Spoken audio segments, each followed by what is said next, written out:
Hey everyone, welcome back to Project Honesty, a podcast designed for young adults by a young adult to gain brutally honest, friend-like advice, as well as provide a platform for young adults to form opinions, color outside of the lines, take deep dives into current events, and most importantly, have fun. This is Project Honesty, navigating reality with real conversations and diverse opinions. Hey y'all! Hope you're having a day. Whether that's good or bad, you're here now. So relax, put on a nice pair of sweatpants, get yourself a snack, a Diet Coke, whatever you may feel. Before I start off, I just want to say a big thank you to everybody who listened to Project Honesty's pilot episode. Your support made a great launch, and I'm so happy to have all of you here again with me today. You are an amazing support team, and I'm so happy to have you here with me at Project Honesty. So in last episode, I kind of mentioned what we're going to be talking about today, and that's the 3 Ps, which refers to personal bias, privilege, and philosophy. We're going to be getting into why I wanted to talk about the 3 Ps, how my 3 Ps impact future episodes, and why it's important to understand what they are, not only within yourself, but within your peers and the things and environment around you. Getting started, why did I even want to talk about these things? Well, first of all, I think it's important running a podcast that is 50-50 with fact and opinion. I wanted to make sure that my intentions and my bias and my privilege was discussed on here to give you guys a better idea of whose perspective that you're listening to. Because if you don't know me, you don't understand bias that I have or the privilege that I have. So I just wanted to mention that and how that will impact later episodes. But I'm also very passionate about these topics. When you're a person who likes to get to know people and you're a people person like I am, it is something that is very vital to get to know people, is getting to understand their personal bias, why they have it, how does their privilege impact that, and also their philosophies around life. And it's something that I actually really enjoy learning about. It's something that appeals to me, and I like to hear what people have to say and what people think and the lens that they look at life through. Another thing about the 3 Ps and talking about them and acknowledging them requires being honest, not only with yourself, but with others around you and your environment and your day-to-day interactions, and it impacts your judgment as well. And honesty is a big part of forming the 3 Ps. What is personal bias? So Merriam-Webster defines personal bias as your tendency or preferences you have for certain things that result in you treating or viewing things unfairly. So everybody has a personal bias. I have one. And it will impact later episodes through me expressing personal opinions that are influenced by my philosophy and my privileges that some people do not have. And so this podcast is simply through my lens, but I don't want that to discourage others from not embracing their lens. So some of the things that personal bias impacts, one of the biggest one is your decision making. Healthcare decisions, school traditions, cultural practices, how you treat people from different backgrounds and identities, morality, things like that. Personal bias definitely carries a heavy influence on those, as well as your social life. How you identify, who you associate with, who you decide to interact with, your views. So thinking of views, the examples I thought of were how you view the LGBTQ plus community, politics, things like that. And if you have the flexibility to do so, your personal bias can also impact and influence where you choose to live and what community you decide to identify with. The one thing I love about being a teenager is that you're discovering your personal bias every day. You have to confront it in school, with your friends, with your authority figures. And so developing your understanding of your own personal bias is something that is very important. Now, most people's personal bias stems from what their parents taught them. But the beauty of being a teenager is that most of the time you are learning and growing on how to make your own decisions and how to form your personal bias to suit you. Because overall, your personal bias impacts who you are as an individual and what you decide to contribute to society based on your bias and your beliefs. So after going over what personal bias is, how would someone's privilege affect their personal bias? So what happens when privilege comes into play? And why can your privilege negatively affect your bias? To start, what is privilege? So privilege is defined as the advantage of a group or individual that they possess. So if I take a look into some of the privileges I have, I am a white person, and that impacts how I'm treated by people, workplaces, stuff like that. I live in a developed country, so it impacts my ability to get a job, my ability to contribute to society, things like that. I'm generally accepted for my sexuality. I have family stability. I am able-bodied. I have the right to travel. I go to a really good school. And one of the privileges that stuck out to me that I have is I have the opportunity to pursue my passion. Giving an example of that is my acting career. Most people, or some people I should say, do not have the option or the privilege to pursue a career that is very out there. And acting, to me at least, is very out there. It's a career that not a lot of people pick, and it's not a career that's easy. So having the privilege of getting the opportunity to pursue that from a young age is something that I am definitely grateful to have. So how would this affect my bias? It will impact how I view people, how I decide to go about my day-to-day life, how I decide to identify and who I decide to associate with. Now, on the flip side, what privileges do you wish you had? And would they change your bias? So a personal opinion of mine is, sure, my life might be better if I was a man. Sure, my life might be better if I was skinnier. Sure, my life might be better if I was smarter. Sure, my life might be better if I had a job. Things like that. Those are all possible privileges that I could have. But we're here now. We live in the now.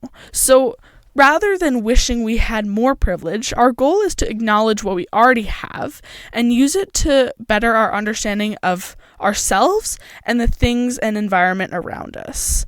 How would both of these factors, so personal bias and privilege, impact your philosophy? So philosophy is something people study or do to gain understanding of truth in their life. Not a lot of people believe in philosophy, and that's okay, but we all have one, whether we decide to address it or not. So some examples of a personal philosophy, I'll read you some of mine. So there's a list in front of me here. So some examples of what your personal philosophy could be is, so one of mine is, there's never going to be enough of what you want, so enjoy what you have. That can be influenced by your privilege because it's the access to resources. The culture that you grew up in may limit your resources and what you have. Another one is, don't expect results, just enjoy what's in front of you. This has been something I've learned over the past 3 years, and you hear it a lot being an actor. You never expect to get that lead role, or you never expect to get that. You just enjoy what you have. Unapologetically be exactly who you want to be. This is something I carry with me every single day. As a person who used to be really insecure and lost about who I was and what my purpose was on earth, being unapologetically exactly who you want to be is vital to individuality. You need to be who you want to be. Now, it's okay to be influenced by things around you, just as long as you know that deep inside, you are who you are. We're all unique, and the privileges and bias we have makes us unique. Another one is get out of your own head and take advantage of how limitless life can be. Now, again, based on the privileges that you have, this can change, but for me, and the privilege that I have, this is something I have to remind myself of and take advantage of my opportunities and break some of the limits that I have in my life that are holding me back from doing great things. Another one that stems from being an actor is, why should I be scared of my inevitable reality? I have to remind myself of this all the time. Sometimes it's scary getting on stage. Sometimes it's scary learning lines. It's scary doing all of this. But it's going to come one day. It's going to be here. So either you accept it or you make it a problem. So why be scared of something that's going to come anyways? Another big one that I have, and that I will talk about a lot on here, is why lie when honesty comes out anyways? Now, people may say, well, sometimes you have to spare people's feelings. Sometimes you have to tread lightly. For me, and my friends will be able to speak to this, I never want to give someone an answer or advice that isn't brutally honest. Because you know what? When you sugarcoat something, it's temporary. Honesty will come out anyways. And that's the same thing when people talk about you behind your back. They may lie about it and say, oh, you're so awesome, you're so this. You're gonna find out that they're talking about you behind your back anyways. So for me, at least, I would much rather have that person come up to me and be like, hey, so-and-so is lying or doing whatever, so that the person who is talking behind my back can bring it forward and acknowledge it in a space with a person who is willing to listen and someone who is willing to acknowledge the truth. Being in a place of unknown is essential. This kind of started at the start of high school. High school is terrifying at first. There is a lot of kids, a lot of new teachers, a giant building. And so it's something that's completely new to you. And it's something that you have to be able to be familiar with, but it's also something that helps us grow. With unknown, we find ourselves and how we truly are and our true selves, which is something I really like enjoying seeing in other people, but I also like observing within myself. Another one that I think all people, not just young adults, should think is there will always be a path ahead of you. Sometimes, especially in your young years, you do feel lost at times. I have felt lost so many times in my teen years, it's insane. And sometimes I still feel lost. But I always have to remind myself that there will be that path ahead, even if I can't see it right now. It just may take time for that path to develop and form and influence your life. Another big one, and it's not just my philosophy, I've adopted it from many other people, and you hear it everywhere, is everything happens for a reason. Now, I believe this through and through. I believe that everything happens for a reason. Good or bad, it happens. And you got to deal with it. If it's good, great. If it's bad, great. It's all about the outlook that you have on that thing. And sometimes when you go through something bad or something hard, it is something that's teachable, and it's a learning opportunity, either from a mistake or an interaction or a missed opportunity. It's always a place for growth. And that can connect to having a growth mindset or a closed mindset, which is something I will discuss probably in a later episode. Another one is always have a boundary, but don't let it stop you from trying new things. An example of this in my personal life is signing show contracts. Now, people who aren't in like high school theater or an acting job don't know that when you start a show, you have to sign a contract. Now, most of my contracts are only like 4 pages, which seems like a lot when I say that, but 4 pages is actually pretty short. And it outlines what the job is and the expectations of the job. And then there's some parts that explain what will be happening in the show and if you're okay with it. For me, I have a lot of boundaries, but I also want to make it my mission to try new things. So typically my contracts for acting are pretty open because I always want to try new things. Now, always have a boundary, but don't let people take advantage of you, okay? When you're trying new things, don't let them take advantage. The moment you feel uncomfortable or unwelcomed, put your foot down. It will stop a lot of bad things from happening. And this can also tie into being okay with saying no. I notice this a lot with my peers, and I don't know why it's so hard. Why do we feel like we have to say yes all the time? As people, why do we feel the obligation to say yes to people when we don't want to do things? I have to tell my friends sometimes that if they don't want to talk to someone or do something that makes them feel uncomfortable, don't do it. You can say no. And it's not your responsibility to make sure that the person you're saying no to understands it. You say no, no means no. This ties into consent and all these other things that are coming up now in our community that are important to talk about. And saying no shouldn't make somebody upset. They should respect the boundary that you have. And saying no's okay. One of the last ones, and it's kind of something you see on TikTok, but it's a philosophy that I've adopted, is beautiful things don't ask for attention.